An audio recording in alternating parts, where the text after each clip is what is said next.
Handicap ଏଠି handicap open କଲା ପରେ 4.4 ଗୋଟେ ଏରର୍ ଆସୁଥିବ ସେଇଟା ତା ଉପରକୁ ଯିବା ଦେଖିବା ଆପ୍ଲାଏ ଅପସନ୍ ସେଇଟା କ୍ଲିକ୍ କରିବା।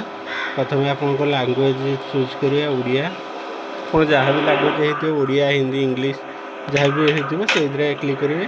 ଆମର ବର୍ତ୍ତମାନ ଓଡ଼ିଆ ମୁଁ ଓଡ଼ିଆରେ କ୍ଲିକ୍ କଲି। ବର୍ତ୍ତମାନ ଆପ୍ଲିକାଣ୍ଟ ନେମ୍ଟି ଲେଖିବେ। ମୋର ଆପ୍ଲିକାଣ୍ଟ ନେମ୍ ହେଉଛି ବାଦଲ ନାୟକ। ସେଇଠି ଓପନ୍ କଲି। ଏଇଠି ଦେଖିବେ ଅଟୋମେଟିକ୍ ଆପଣ ଯାହା ଚୁଜ୍ କରିଥିବେ ଲାଙ୍ଗୁଏଜ୍ ସେଇଟା ଅଟୋମେଟିକ୍ ଆସିବ ଭାରି। ବର୍ତ୍ତମାନ ତା ତଳକୁ ଯିବା fathers name applicant fathers name ଆପଣ ଫାଦର୍ସ ନେମ୍ ଜାଗାରେ ତାଙ୍କର ବାପାଙ୍କ ନାଁଟି ଦେବେ।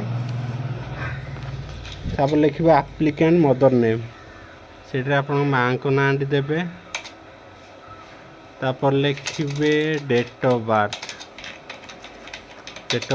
ଦେଇଦେବେ। ବର୍ତ୍ତମାନ ମୁଁ ଦେଇଦେଉଛି ତାପରେ ଆପଣଙ୍କୁ କହୁଛି।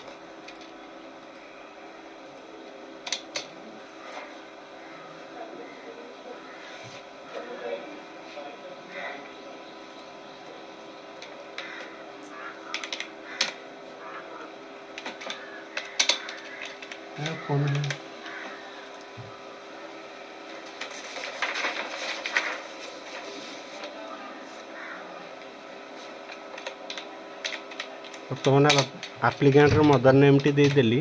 ତା ସାଇଡ଼୍ରେ ଦେଖ ଡେଟ୍ ଅଫ୍ ବାର୍ଥ ଲେଖା ହେଇଥିବ। ଏଇ ଡେଟ୍ ଅଫ୍ ବାର୍ଥଟି ଆଧାର କାର୍ଡ଼ ହିସାବରେ ଆଧାର କାର୍ଡ଼ରେ ଯାହା ଥିବ ସେଇ ହିସାବରେ ଆପଣମାନେ ଦେବେ। ବର୍ତ୍ତମାନ ଆଧାର କାର୍ଡ଼ ହିସାବରେ ମୁଁ ଡେଟ୍ ଅଫ୍ ବାର୍ଥ ଦେଇଦେଉଛି।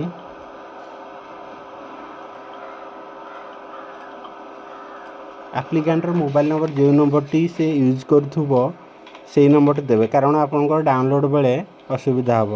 ତେଣୁ ଆପ୍ଲିକାଣ୍ଟର ମୋବାଇଲ୍ ନମ୍ବରଟା ଟିକେ ଧ୍ୟାନ ସେ ଦିଅନ୍ତୁ।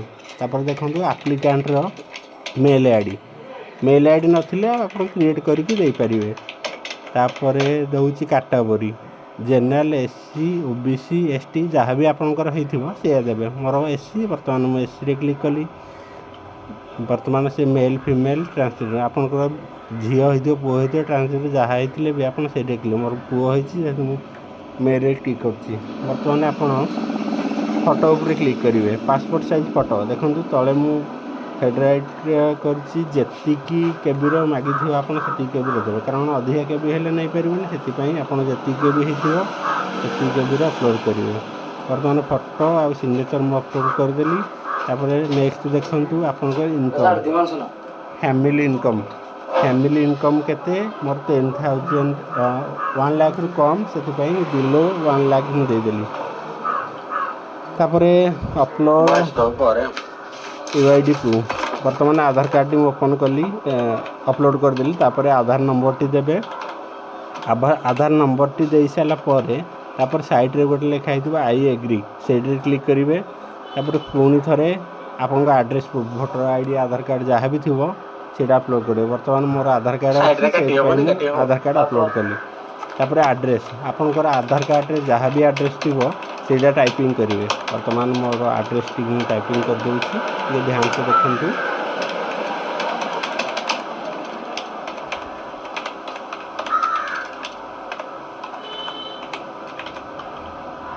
ତାର ଆପଣଙ୍କର ଷ୍ଟେଟ୍ କେଉଁ ଷ୍ଟେଟ୍ରୁ ଆସୁଛନ୍ତି, ମୋର ଓଡ଼ିଶା, ମୁଁ ଓଡ଼ିଶାରେ କ୍ଲିକ୍ କଲି।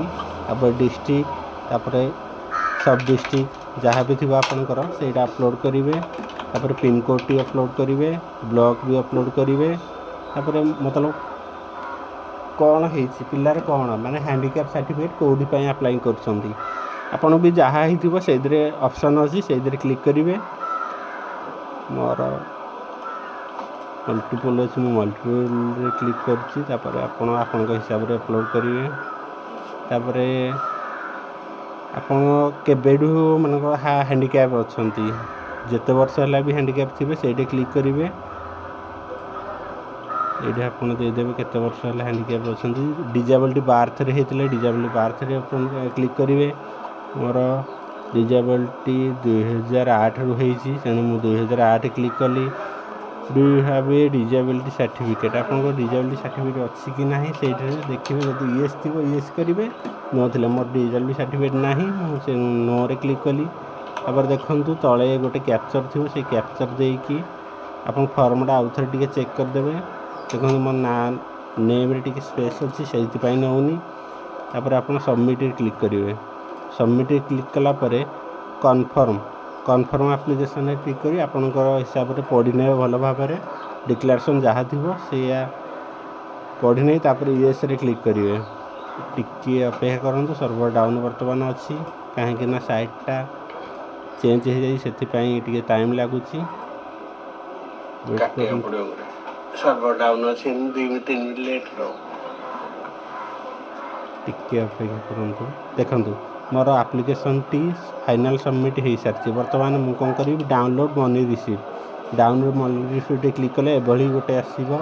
ଏଇ ପେଜ୍ଟି ଆପଣ ସେଭ୍ କରିଲେ ହେବ, କିନ୍ତୁ ମୋର ପ୍ରିଣ୍ଟ ମୁଁ କରିଦେଉଛି କାରଣ ସେଭ୍ କଲେ କଟିକୁଟା ଯାଇପାରେ, କିନ୍ତୁ ପ୍ରିଣ୍ଟ କରିନା କଷ୍ଟମରକୁ ଦେଇଦେବାଟା ଭଲ। ତାପରେ ଡାଉନଲୋଡ଼୍ ଆପ୍ଲିକେସନରେ କ୍ଲିକ୍ କରିବେ। ଆପ୍ଲିକେସନରେ କ୍ଲିକ୍ କଲା ପରେ ଏମିତି ଗୋଟେ ଆସିବ, ସେଇଟା ବି ମଧ୍ୟ ଆପଣ ପ୍ରିଣ୍ଟ କରିଦେବେ।